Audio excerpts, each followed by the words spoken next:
Next Indira Sawhney case, ఇది కూడా important. మనకి బీసీస్కి 27% రిజర్వేషన్ ఇచ్చిన case Indira Swamy versus union of India. దీన్ని మండల్ కేసు అని కూడా అంటారు. మండల్ కమిషన్ ఉంది కదా, ఐడియా ఉందా? ఈ కేసులో లిమిటేషన్ 50% సీలింగ్, రిజర్వేషన్ అనేది 50%కి మించకూడదు అని ఉంది. ప్లస్ క్రీమీ లేయర్, మీ అందరు కూడా గవర్నమెంట్ ఎగ్జామ్కి ప్రిపేర్ అవుతారు, మీకు ఖచ్చితంగా ఇది తెలిసే ఉంటుంది.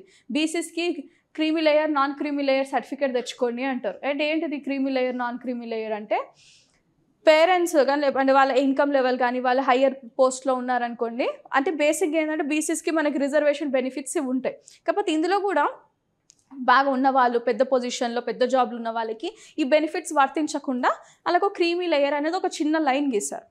ఓకే, మనం మీకు అప్లికేషన్లో కూడా మిమ్మల్ని అడుగుతారు నాన్ క్రీమీ లేయర్ తీసుకురావాలి అని. సో ఈ non creamy layer concept, reservation 50% ఉండాలనేది, బీసీస్కి 27% రిజర్వేషన్ ఉండాలని, ఈ మూడు చెప్పిన కేసు ఇందిరా స్వామి కేసు. ఇది ఎప్పుడు న్యూస్లో ఉంటుంది. ఇప్పుడు రీసెంట్గా కూడా మరాఠాలో 10% కోటాస్ ఫర్ మరాఠాస్ అని సుప్రీంకోర్టులో కేసు నడిచింది, గుర్తుందా? ఒక 5-6 months బ్యాక్. అప్పుడు మళ్ళీ ఇందిరా స్వామి కేసు వచ్చింది. ఈడబ్ల్యూఎస్ కేసుని ఛాలెంజ్ చేశారు, గుర్తుందా?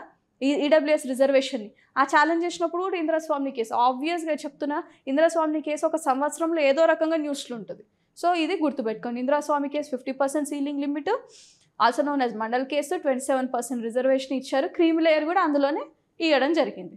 క్లియర్?